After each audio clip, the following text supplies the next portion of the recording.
क्षमा breaking Jain news.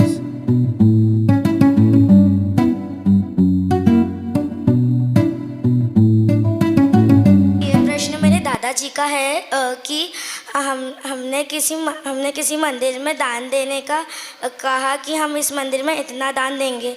अगर हम उस मंदिर में नहीं दे पाए और हमने किसी और मंदिर में उतना ही दान दे दिया तो क्या हमें दोष लगेगा? बहुत अच्छा प्रश्न है बच्ची का, बहुत अच्छा प्रश्न है। हमने किसी मंदिर में दान दिया ये सोच करके कि वहां पे क्षेत्र का, तीर्थ का, मंदिर का विकास होगा।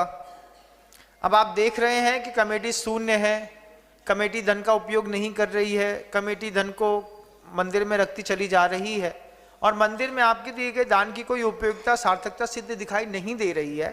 तो आप पहले कमेटी को एक बार इंफॉर्मेशन करिए, उनको बताइए कि हमने आपके यहाँ 5 लाख रुपए का दान बोला था, लेकिन 6-8 महीने हो गए, साल भर हो गए, आपको ना दान की चिंता है ना आप कुछ उपयोग कर रहे हैं, तो ये दान मैं जहाँ जरूरत है उस क्षेत्र में उठा करके दे रहा हूँ। इस तरीके से आप चाहें, लेकिन पहले आपको कमेटी को एक बार पूछना पड़ेगा।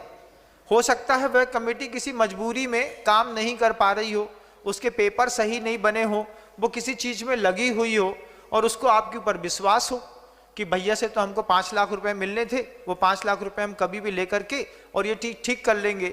एक बार आप उनको बता दीजिए, बताने के बाद आप थोड़ा सा 15 दिन और इंतजार कर लीजिए। उसके बाद आप फिर जो है अपने दान के लिए स्वामी हैं।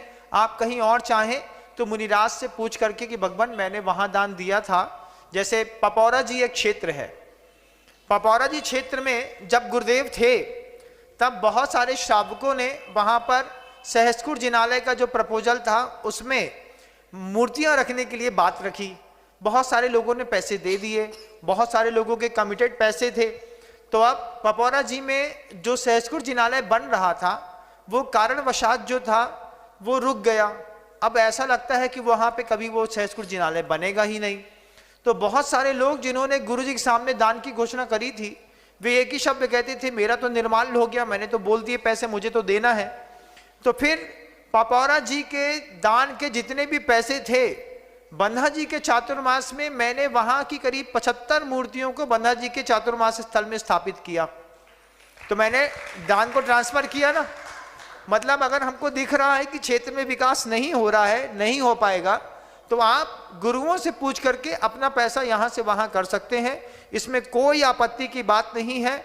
और मैं इस माइक के माध्यम से, मंच के माध्यम से दुनिया भर के लोगों से फिर एक बार कहूंगा, जिन भी लोगों ने पपौरा अतिशय क्षेत्र में जो टीकमगढ़ के पास पपौरा जी है उसमें आचार्य श्री जी के प्रवास काल में पैसा दान में दिया था, कमिटमेंट किया था, जो पैसा दे चुके थे, मैं सबसे कहूंगा कमेटी से पैसा वापस मांगिए।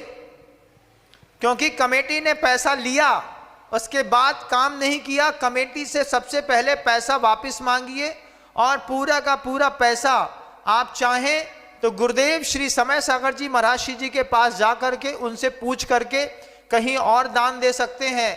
अन्यथा पपौरा जी से 40 किलोमीटर की दूरी के बगल में जो बंधा जी ऐसे क्षेत्र बन रहा है, उस बंधा जी ऐसे क्षेत्र में भी बनने वाले सहस्कुट जिनालय में आप अपनी जिनबिंब और प्रतिमाएं रख करके आपने जो गुरुवर के सामने कमिटमेंट किया था उसका धर्म लाभ ले सकते हैं। चूंकि पपौरा क्षेत्र की जो कमेटी है वो पूर्णतः इस मामले में बिल्कुल शून्य है और वो करना भी नहीं चाह रही है, वो काम हो भी नहीं रहा है। बहुत दिनों से मैं वहां पर रहकर के खुद देख रहा था। तो पपौरा जी ऐसे क्षेत्र में जितने भी लोगों ने गुरुवर के समय में दान दिया था, मैं सबसे कहूंगा इस बात को, मेरी बात दूर तक पहुंचाई जाए, मैं सबसे इस बात को कहूंगा कि आप कमेटी से अपना पैसा वापस मांगिए और जितना पैसा आपका रुका हुआ है वो सारा का सारा पैसा आप बंधा जी ऐसे क्षेत्र में लगा करके, चूंकि वहां पे गुरुदेव के आशीर्वाद से मंदिर का निर्माण कार्य जारी है, आपके क्षेत्र से लगा हुआ वो क्षेत्र है, आप वहां पर मंदिर निर्माण का सहयोग देकर के अपना धर्म लाभ ले सकते हैं। ये ट्रांसफर करना आपका अधिकार है, ऐसा किया जा सकता है, इसमें किसी भी प्रकार की कोई आपत्ति नहीं है।